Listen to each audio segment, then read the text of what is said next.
शूर्पणखा श्री कृष्ण की पत्नी कैसे बन गई? जानिए रहस्यमयी कथा।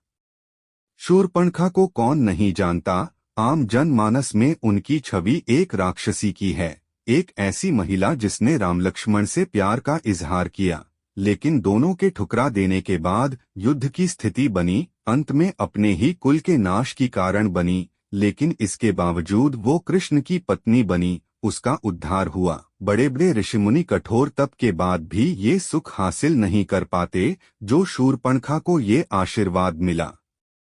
शूर्पणखा को न सिर्फ श्रीराम से बात का सौभाग्य मिला, बल्कि लक्ष्मण तथा माता सीता के दर्शन भी किए। दरअसल इस सब का मर्म शूर्पणखा के पूर्व जन्म में छिपा है। पूर्व जन्म में शूर्पणखा इंद्रलोक की नयनतारा नामक अप्सरा थी। उर्वशी, रंभा, मेनका, पुंजिकस्थला आदि प्रमुख अप्सराओं में इनकी गिनती होती थी। कथा के मुताबिक इंद्र के दरबार में अप्सराओं का नृत्य चल रहा था। उस समय ये नयनतारा नृत्य करते समय भ्रूसंचालन अर्थात आंखों से इशारा भी कर रही थी। ये देखते हुए इंद्र उस पर मोहित हो गए। तब से नयनतारा इंद्र की प्रेसी बन गई। वज्रा ऋषि ने दिया था श्राप।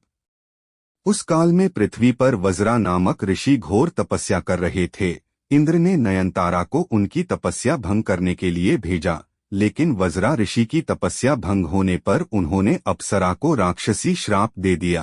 क्षमा मांगने पर उन्होंने कहा कि राक्षस जन्म में ही तुझे प्रभु के दर्शन होंगे। नयनतारा ने अपनी देह त्याग दी। शूर्पणखा राक्षसी के रूप में रावण के घर जन्म लिया। उसने मन में ठान लिया था कि वो प्रभु को प्राप्त करके रहेगी। यहीं उसने बड़ी गलती की। भगवान राम को देखते ही उन्हें पाने की इच्छा जाहिर कर दी।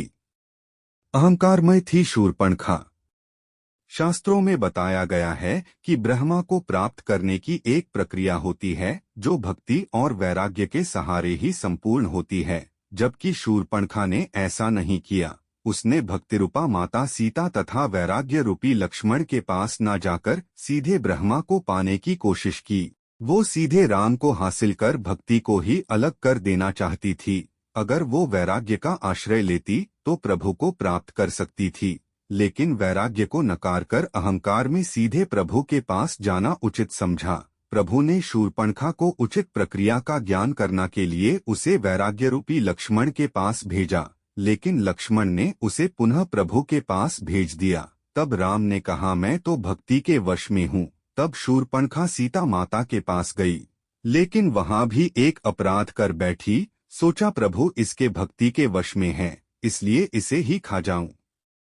अंत में लक्ष्मण ने गुस्से में आकर उनका नाक काट लिया, जिसके बाद शूर्पणखा के ज्ञान चक्षु खुल गए।